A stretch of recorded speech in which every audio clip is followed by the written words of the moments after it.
నీకు పాయింట్ చెబుతాను ఇందులో. ఏ రోజైనా నువ్వు ఒంటరిగా ఉన్నప్పుడు నీ ఆత్మీయ జీవితాన్ని న్యాయవిధుల కొరకు అసలు ఆలోచన కలిగే లక్ష్యం ఉంచావా? ఒంటరిగా ఉన్నప్పుడు అదే దావీదు చేశాడు.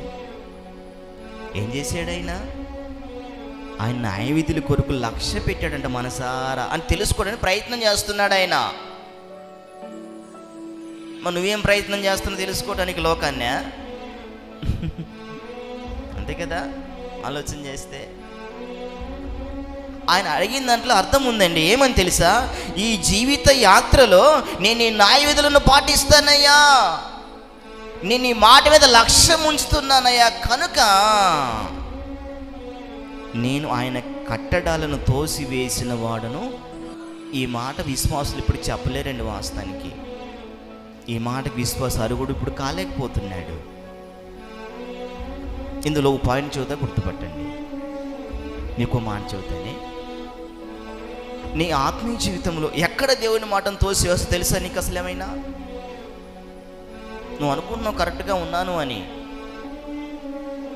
కానీ ఎక్కడైనా మాట నువ్వు తోసివేసే ప్రయత్నం చేసావో గుర్తించకపోతే ప్రమాదంలో పడతావని చెబుతున్నా. దావీదు జీవితంలోనంట ఒకసారి పాపం మళ్ళీ పాపంతో వెళ్ళలేదండి ఆయన. అందుకే మాట చెప్పగలిగాడు తెలుసా? సవాలుగా ఇసిరాడు ఈ మాట, నాలాగో నేను ఇలా ఉన్నాను అలా ఉండగలిగి ఉన్నారా అని. స్తోత్రం చెప్పండి. మళ్ళీ జీవితంలో పాపం చేయలేదు ఆయన. అందుకే మాట చెప్పడం తెలుసా? నేను ఖచ్చితంగా చేయమని చెబుతున్నాను, నేను ఖచ్చితంగా చెప్పగలను, ఆయన కట్టడాలను తోసి వేసిన వాడను కాను అన్నాడు ఖచ్చితంగా. ఇది ఆత్మవర్ధిల్లే కోణం. గట్టిగా చప్పట్లు కొడదాం. భక్తిహీనుడిగా ఉన్నా నీ ఆత్మ వర్ధిల్లలేదు, భక్తులు నటన చేసినా నువ్వు వర్ధిల్లలేవు, ఆయన శాసనాలను తోసివేసినా వర్ధిల్లలేవు. 4వ పాయింట్, ఆయన కట్టడాలను తోసివేసినాక నీకు ఏం బయలుపరుస్తాడు? నువ్వేం నేర్చుకుంటావు దగ్గర కూర్చొని? ఇంకా అసలైన మాటనే విశ్వాస తోసివేసినప్పుడు ఏం నేర్చుకుంటాడు ప్రభు దగ్గర కూర్చొని? ఇంకా నీకు పాయింట్ చెబుతాను. యవనస్తులు ఎక్కువ ఈ మాట పనిచేసింది. ఎవరిలో పనిచేసింది ఎక్కువ? తప్పకుండా పనిచేసింది. ఎందుకో చెప్పిన, వారు అవసరమైతేనే బైబిల్ పట్టుకుంటారు, అవసరం లేకపోతే పట్టుకోరు. ఇంకా వారి శాసనం వేరు మళ్ళీ.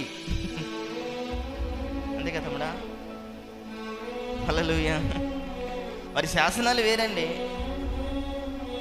అంటే వారి త్రోవం ఎటు చూస్తారు చూపు? వారి ఆత్మ లోకం మీదనే ప్రయాణం చేసి ఎంతప్పటికి తప్ప దేవుని కొరకు ఆలోచన చేయదు ఇంకా. ఎందుకంటే వారి మనసు దేవుని కట్టడాల కన్నా లోకాశల మీదనే ఆలోచన ఎక్కువ పెడతారు. అందుకే వారు పడిపోతారు ఎక్కువ. వాళ్ళు పడిపోయేది అయింది, వయసు మీనబడ్డవారు కూడా పడిపోతున్నారు ఇప్పుడు. స్తోత్రం చెప్పండి. పడిపోవట్లేదా? గట్టిగా చెప్పాలా? అంతే కదమ్మా. ఎందుకు అంటే ఆ మార్గం సరిగా నడవలేక చేతకాక. అంతే. నీకు మాట చెప్పనా, దేవుని మార్గములో సంపూర్ణంగా ఉండాలంటే అన్ని విషయాల్లో చావుకు సిద్ధం కావాలి. ఏం సిద్ధం కావాలి? సావుకు సిద్ధమైన వ్యక్తి ద్రోవలో ఉండగలడు, లేదు అందరు నిలబడలేరు.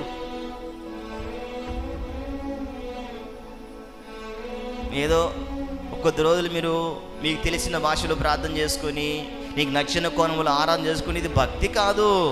ఆయన మార్గాల నుంచి నువ్వు తోసివేయబడతావు లాస్ట్లో. ఇప్పుడు చనిపోయినా సిద్ధమని ప్రభు అనే మనసు నీకు ఉంటేనే ఆయన శాసన కట్టను కరెక్ట్గా పాటించగలవండి. హల్లెలూయా.